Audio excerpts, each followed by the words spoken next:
Le soleil pointe le bout de son nez, les oiseaux recommencent à chanter, et vous vous dites que c'est enfin le moment de sortir l'artillerie lourde. Vous êtes au bord de l'eau, vous lancez, et vous ramenez votre leurre comme si vous aviez le feu aux trousses. Et devinez quoi? Vous ne prenez absolument rien. Zéro. Pas la moindre petite tape. Et si je vous disais que la plus grande erreur que vous faites au mois de mars, c'est justement de croire que le printemps est déjà là sous l'eau. Aujourd'hui, on va briser une croyance qui a la peau dure. Je vais vous prouver pourquoi, au mois de mars, vous devriez pêcher encore plus lentement qu'en plein cœur de l'hiver. Oui, vous avez bien entendu. Plus lentement qu'en janvier. Restez avec moi, car ce que vous allez découvrir dans les prochaines minutes va totalement changer votre façon d'aborder vos prochaines sorties. Et surtout, cela va vous éviter de rentrer chez vous frustré. D'ailleurs, posez-vous la question. Combien de fois avez-vous accéléré la cadence au premier rayon de soleil sans aucun résultat? Dites-le moi en commentaire. Je suis sûr que je ne suis pas le seul. Pour bien comprendre pourquoi nous faisons tous cette erreur monumentale, il faut regarder notre propre psychologie de pêcheur. Depuis des années, on nous rabâche que le mois de mars, c'est le réveil de la nature. On sort de l'hiver, on a envie d'action, on veut sentir le moulinet tourner, on veut prospecter de grandes étendues d'eau. On voit les bourgeons sur les arbres, on enlève une couche de vêtements et notre cerveau fait une association directe. Il fait plus chaud dehors, donc les poissons doivent être surexcités et affamés. C'est une habitude tellement ancrée qu'on ne s'en rend même plus compte. On arrive sur notre poste favori, on accroche un poisson nageur ou un leurre souple et on se met à peigner l'eau de manière agressive. Mais ce décalage entre ce que nous ressentons sur la berge et la réalité scientifique de ce qui se passe sous la surface est la raison exacte pour laquelle la plupart des pêcheurs font buisson creux à cette période. Il est temps de remettre les pendules à l'heure et de regarder la vérité en face. Le calendrier ne dicte pas le comportement des poissons, c'est la température de l'eau qui est le seul et unique chef d'orchestre. Imaginez un peu la scène. Vous arrivez au bord de votre lac préféré un beau matin de mars.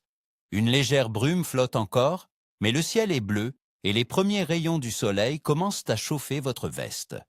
Vous ressentez ce regain d'énergie que nous donne à tous l'approche du printemps.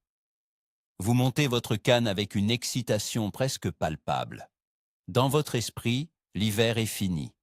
Vous sortez vos leurres de prospection rapide, ceux qui déplacent beaucoup d'eau, et vous commencez à lancer.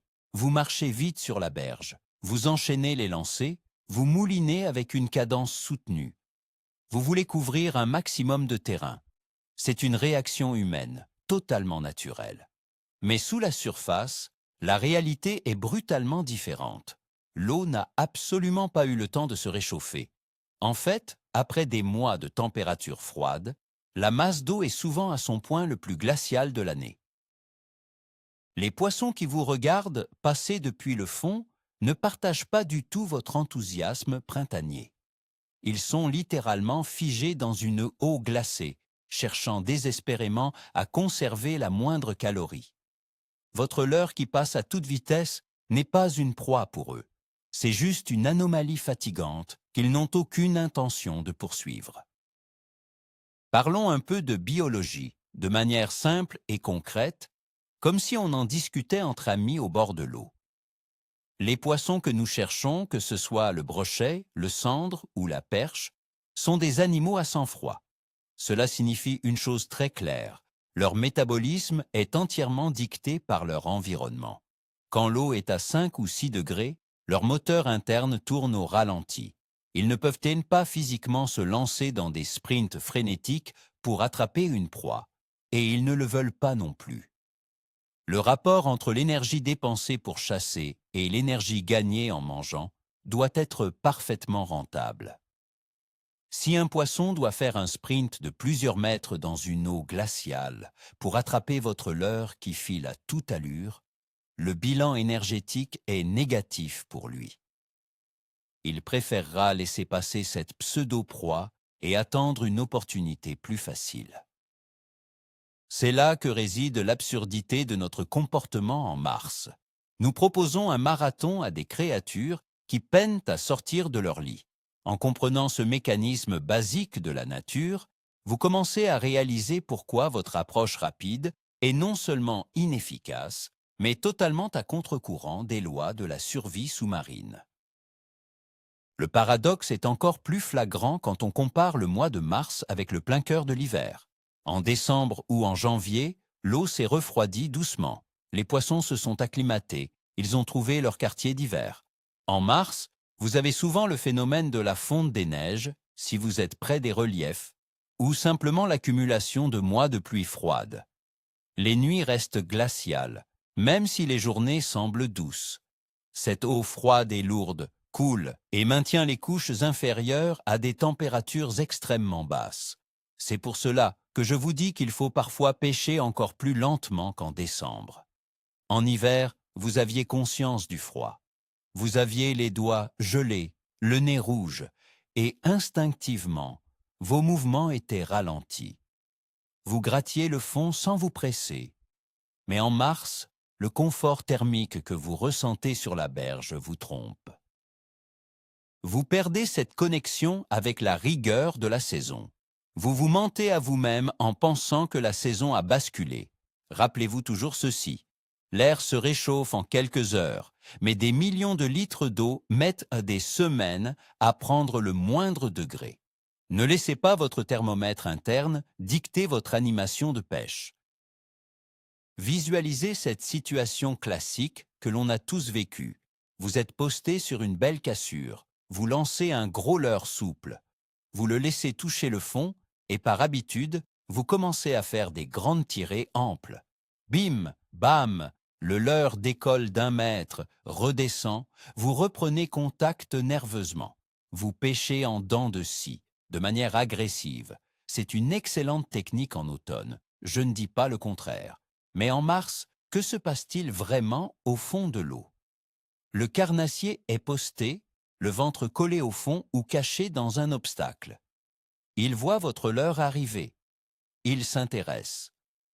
Mais avant même qu'il n'ait pu ajuster sa position pour attaquer, votre leurre a déjà fait un bond d'1 mètre vers le haut et s'est éloigné. Le poisson annule son attaque, se recouche et se rendort. En voulant donner trop de vie à votre imitation, vous l'avez rendu inattaquable pour un prédateur engourdi. La lenteur n'est pas seulement une question de vitesse de récupération au moulinet, c'est aussi une question d'amplitude de mouvement.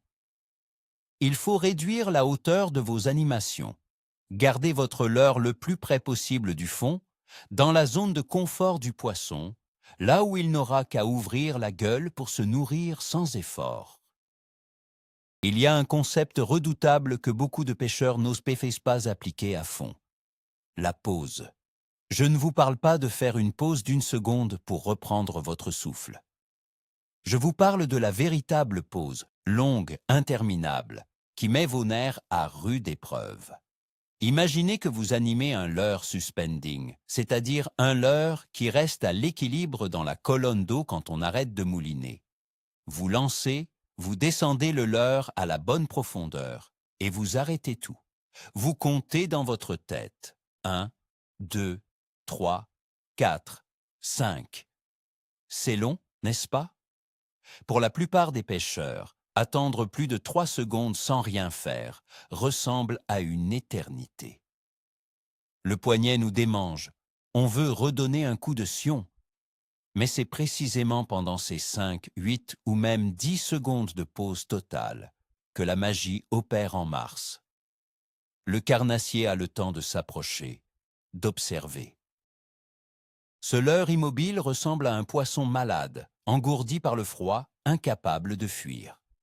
C'est la proie parfaite, le casse-croûte idéal qui ne demandera aucune dépense d'énergie. En apprenant à ne rien faire au bout de votre canne, vous devenez le prédateur le plus redoutable de votre plan d'eau. Prenons un autre exemple du quotidien. Vous croisez souvent d'autres passionnés au bord de l'eau, n'est-ce pas? Imaginez ce vieux de la vieille que vous rencontrez sur un ponton. Il lance un gros poisson nageur plongeant et mouline comme un forcené. Vous discutez avec lui et il se plaint que l'eau est vide, que les poissons ont disparu, qu'il n'y a plus rien à prendre. Il peste contre les cormorans ou la lune.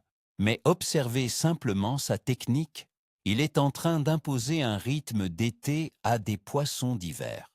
Si vous passez juste derrière lui, sur le même poste, mais avec une approche radicalement opposée, vous risquez fort de lui donner une leçon d'humilité. Montez un petit leurre souple sur une tête plombée légère. Laissez-le couler doucement jusqu'au fond. Ne donnez aucun coup de sion.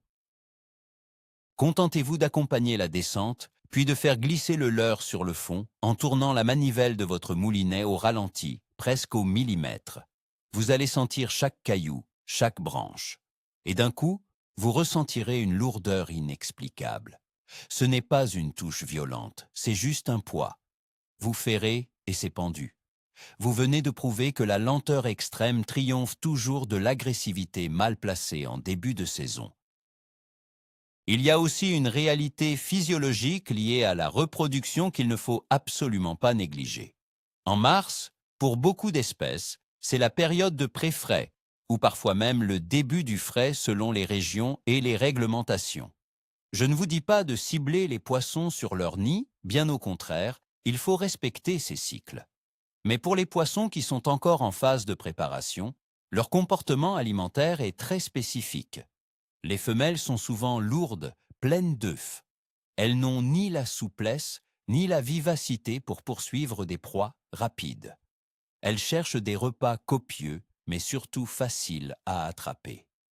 Un gros leurre, ramené de manière langoureuse, presque nonchalante, est exactement ce qu'elles recherchent pour emmagasiner les dernières réserves avant l'effort de la reproduction. Si vous accélérez la cadence, vous éliminez immédiatement vos chances de toucher ces gros poissons trophées. C'est un principe de base. Plus l'animal est gros et lourd en cette période, plus ses mouvements seront calculés et lents. Votre animation doit être le miroir de ce comportement. Calmez le jeu, soyez méthodique et laissez le temps au vieux solitaire de s'emparer de votre leurre. Mais que veut dire pêcher lentement au juste? C'est une notion très subjective. Pour le comprendre, il faut accepter de déconstruire nos réflexes.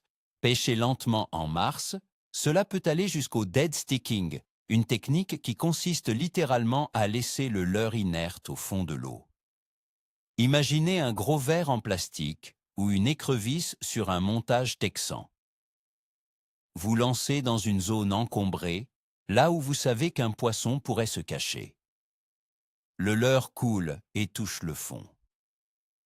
Ensuite, vous posez la canne, ou du moins, vous gardez simplement votre bannière tendue, sans faire le moindre mouvement pendant une dizaine de secondes.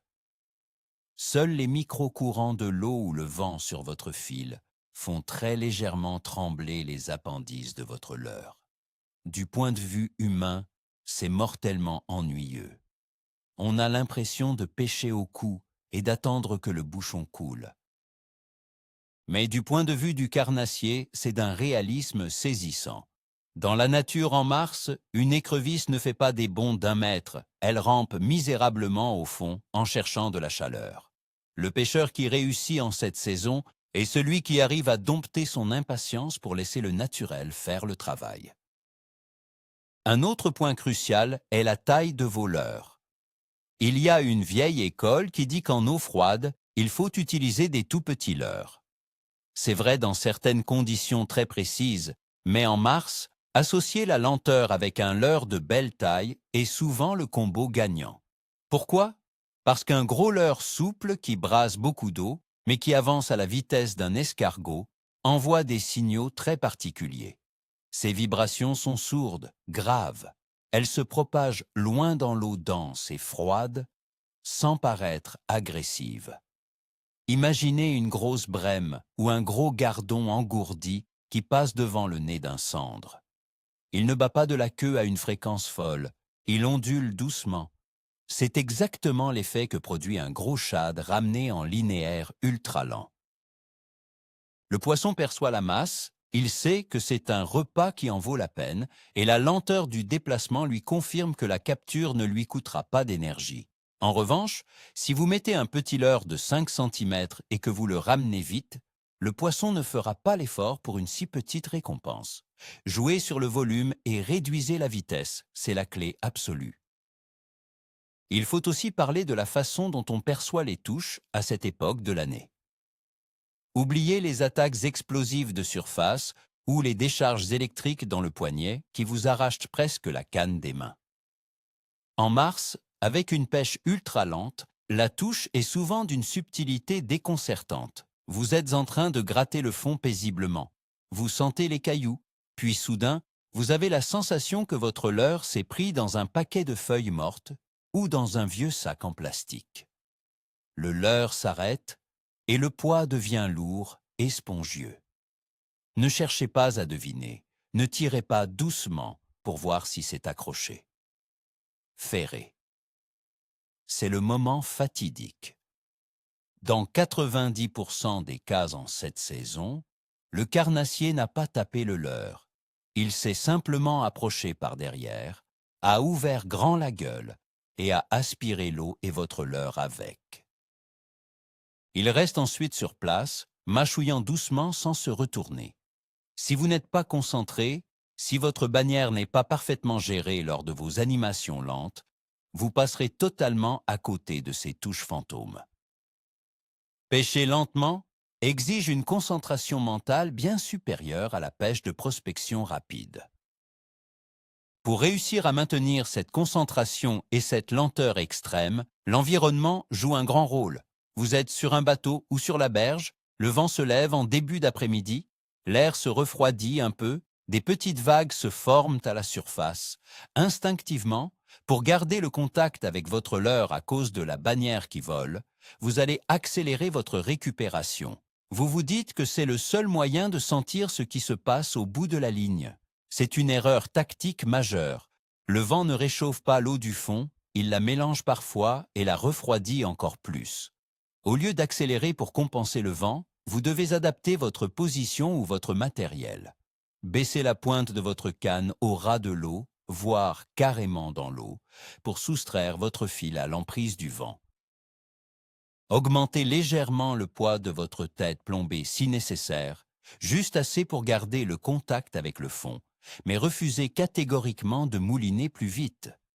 C'est dans ces moments d'inconfort météorologique, là où tous les autres pêcheurs accélèrent et abandonnent la bonne technique, que la différence se fait entre celui qui capotera et celui qui sortira un poisson magnifique. Analysons maintenant l'impact des variations de température qui sont typiques du mois de mars.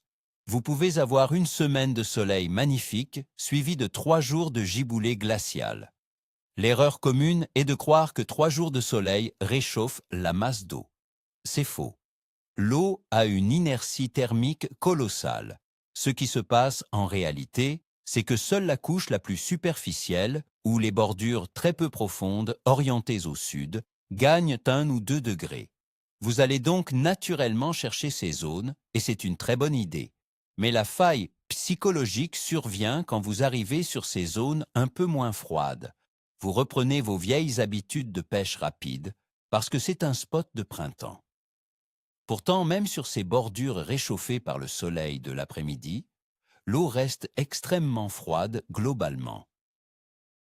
Les poissons y viennent pour prendre un peu de chaleur, se dégourdir, mais ils restent dans une léthargie avancée.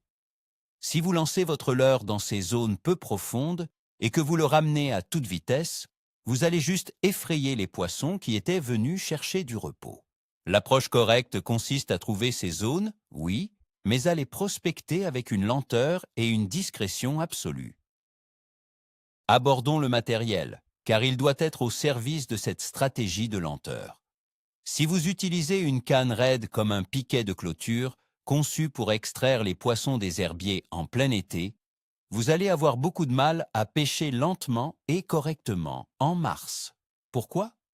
parce que cette rigidité ne vous pardonnera aucune erreur d'animation.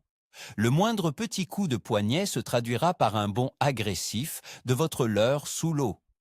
Pour cette pêche chirurgicale, vous avez besoin d'une canne avec une action de pointe un peu plus douce, qui va amortir vos gestes et donner une nage beaucoup plus fluide et coulée à votre imitation.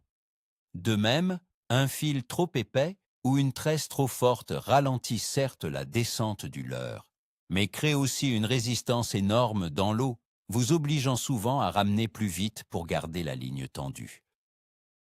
En affinant légèrement vos diamètres de tresse et de fluorocarbone, vous laissez votre leurre fendre l'eau plus naturellement, vous permettant de le récupérer à une vitesse d'escargot, tout en gardant une perception parfaite des obstacles et des touches discrètes. L'équipement doit vous aider à ralentir, pas vous pousser à accélérer. Il y a un mythe redoutable que l'on entend souvent dans les discussions entre pêcheurs, la fameuse touche de réaction. On dit souvent qu'en eau froide, si un leurre passe très vite et très près du poisson, celui-ci va attaquer par pur réflexe, par agressivité ou par agacement, sans même réfléchir. C'est une théorie séduisante qui justifie de pêcher vite en mars. Mais dans les faits, sur le terrain, c'est l'exception qui confirme la règle. Oui, il peut arriver 1 fois sur 100 de déclencher une touche réflexe de cette manière. Mais est-ce une stratégie viable pour réussir sa journée? Absolument pas. Vous allez épuiser vos bras à lancer et ramener comme un forcené pour espérer tomber exactement à 10 cm du nez d'un poisson actif. C'est jouer à la roulette russe. L'approche méthodique, lente et réfléchie, est 1000 fois plus constante. Elle consiste à convaincre le poisson par l'imitation de la faiblesse et non par la provocation. Un prédateur est programmé par des millions d'années d'évolution pour éliminer les proies faibles et malades. Votre leurre rampant sur le fond envoie ce message de faiblesse clair et net. Pourquoi miser sur un hypothétique énervement du poisson quand vous pouvez miser sur son instinct de survie primaire? Il est fascinant d'observer le ballet des pêcheurs au bord de l'eau en cette saison. Prenez 5 minutes lors de votre prochaine sortie pour juste regarder comment les autres font. Vous verrez ce type d'archétype. Le pêcheur impatient. Il lance, son leurre touche à peine la surface qu'il a déjà fermé le pick-up de son moulinet et il entame une récupération mécanique, régulière, ininterrompue. Il regarde le paysage, il pense à sa journée, mais il n'est pas connecté à son leurre. Son seul objectif inconscient est de relancer au plus vite pour tenter sa chance ailleurs. C'est l'illustration parfaite de l'effet d'optique du mois de mars dont nous parlons depuis le début. Il a chaud sur la berge, donc son corps agit avec dynamisme. Face à lui, imaginez le pêcheur qui a compris la leçon. Son leurre coule longtemps. Il observe la détente de sa tresse. Il commence à mouliner si lentement qu'on croirait qu'il a un problème avec son moulinet. Il s'arrête, gratte le fond, attend. Son esprit est littéralement sous l'eau, à 10 mètres de profondeur, en train d'imaginer chaque caillou que son leurre franchit péniblement. Le contraste est frappant, et la finalité l'est encore plus. C'est le deuxième pêcheur qui pliera sa canne sur le poisson de la journée. Parlons du mental, car c'est peut-être le plus grand défi de cette approche. Pêcher vite, c'est amusant. C'est du sport, ça occupe l'esprit et les mains. Pêcher au ralenti, faire des pauses de 10 secondes, compter dans sa tête, c'est un véritable test de résistance psychologique. C'est austère, c'est lent, et parfois, on doute énormément. On se dit, mais qu'est-ce que je fabrique à ne rien faire au bord de l'eau? La tentation de remettre un leurre qui vibre fort et de ramener vite est énorme au bout d'une heure sans touche. C'est là qu'il faut être fort. C'est là qu'il faut se rappeler que la persévérance dans la lenteur est la seule vérité de Mars. Vous n'êtes pas en train de perdre votre temps, vous êtes en train de tendre le piège parfait. Il faut transformer cet ennui apparent en une ultra-concentration. Chaque pause est une opportunité. Chaque tirée de quelques centimètres est une chance de croiser la route d'un carnassier léthargique. Apprenez à aimer cette lenteur. Apprenez à trouver du plaisir dans l'application méticuleuse de votre animation. Quand vous ressentirez cette fameuse tape sourde et lourde après une pause interminable, vous comprendrez instantanément que chaque seconde d'attente en valait largement la peine. Imaginez l'impact du dénivelé des fonds sous-marins avec cette approche lente. En prospection rapide, vous survolez les obstacles. Vous passez au-dessus d'une branche immergée ou d'une cassure de roche sans vraiment en explorer les contours. Votre leurre est déjà loin quand le poisson qui y était caché commence à réagir. En pêchant avec une lenteur extrême, vous exploitez le relief à votre avantage absolu. Vous faites descendre votre leurre souple le long d'un tombant abrupt. Il glisse centimètre par centimètre le long de la pente de terre ou de pierre. Il vient se poser délicatement sur chaque petite marche naturelle. S'il y a une souche au fond, vous ne faites pas que passer au-dessus, vous venez littéralement toquer à la porte du poisson qui loge en dessous. Vous contournez la branche, vous laissez le leurre retomber juste derrière, dans l'ombre. Cette pêche de contact intime avec la structure du fond est dévastatrice. Elle déloge les poissons de leurs repères d'hiver sans les obliger à s'aventurer en pleines eaux pour chasser. Vous leur apportez littéralement le petit déjeuner au lit sur un plateau d'argent. Et croyez-moi, même le cendre le plus apathique du mois de mars refusera rarement une telle offrande de la nature. Prenons le cas des pêches en rivière ou en fleuve au mois de mars. Le courant ajoute une variable complexe. Avec la fonte des neiges ou les pluies printanières, les niveaux sont souvent hauts et l'eau est teintée, presque boueuse et surtout très froide. Face à un courant fort, le réflexe naturel est d'utiliser des leurres très lourds et de pêcher activement pour ne pas se faire embarquer. Pourtant, la stratégie gagnante réside souvent dans l'art de laisser faire le courant, la fameuse pêche en dérive naturelle. Vous lancez légèrement en amont, vous contrôlez la tension de votre ligne et vous ne moulinez quasiment pas. Vous laissez votre leurre rouler sur le fond à la vitesse exacte du courant, au ras du sol. C'est une autre forme de lenteur et de mimétisme. Les poissons dans ces conditions se collent aux obstacles pour fuir le courant principal et économiser leur force. Ils regardent passer ce que la rivière charrie. Si votre leurre arrive à toute vitesse à travers le courant, il ne correspond à rien de naturel. S'il vient rebondir mollement au ras du fond, entraîné par la veine d'eau, il devient une proie vulnérable, emportée par le flot. Moins vous interférez avec le mouvement naturel de l'eau, plus vous pêchez lentement et plus vous êtes efficace. Une chose importante à garder en tête est le moment de la journée. Oui, la température de l'eau est glaciale en mars, mais le soleil commence à avoir un peu plus de mordant. Le coup du matin, à l'aube, n'est souvent pas le meilleur moment en cette saison, car l'eau a subi le froid de la nuit entière.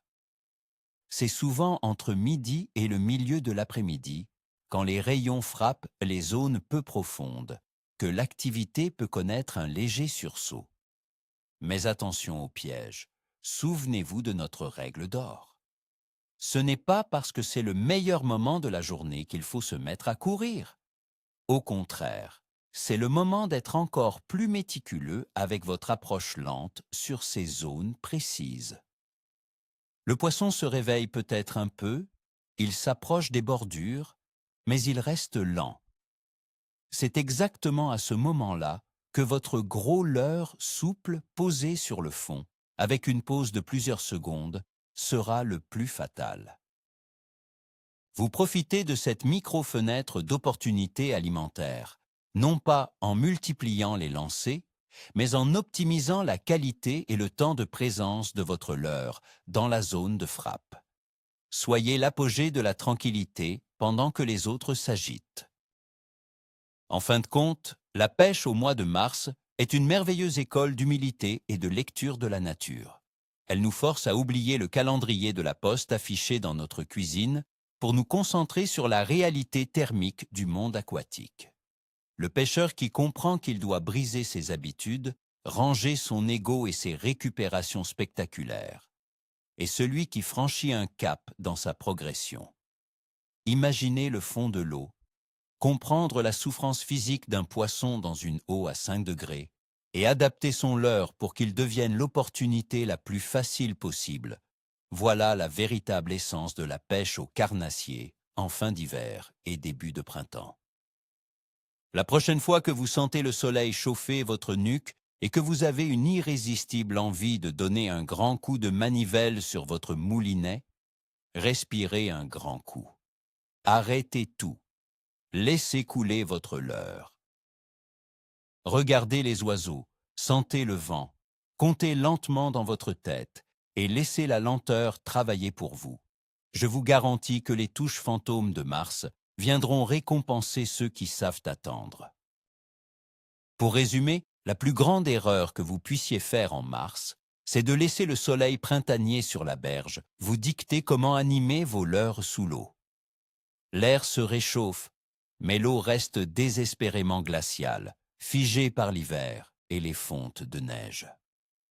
Le secret absolu, le moment clé de cette approche, c'est d'accepter l'immobilité. C'est de comprendre que votre leurre posée sur le fond, immobile pendant plusieurs longues secondes, est infiniment plus attractif qu'un morceau de plastique filant à toute allure devant le nez d'un prédateur engourdi par le froid. Ralentissez vos animations, augmentez la taille de vos leurres pour offrir un repas qui vaut l'effort et maîtrisez l'art difficile de la pause interminable. Cela demande des nerfs d'acier et une grande concentration, mais c'est la seule façon de transformer une journée frustrante en un souvenir mémorable. J'espère que cette prise de conscience va révolutionner vos prochaines sorties au bord de l'eau. Merci d'avoir pris le temps de regarder cette vidéo. Si vous avez apprécié ces conseils, n'oubliez pas de vous abonner à la chaîne pour ne rien rater des prochaines astuces et de nous laisser un gros pouce bleu. Ça aide énormément à faire connaître notre travail. Et maintenant, c'est à vous de parler. Quelle est, selon vous, la durée maximale de pause que l'on peut faire avec un leurre sans que cela devienne ridicule? Dites-le moi dans les commentaires, j'ai hâte de débattre avec vous.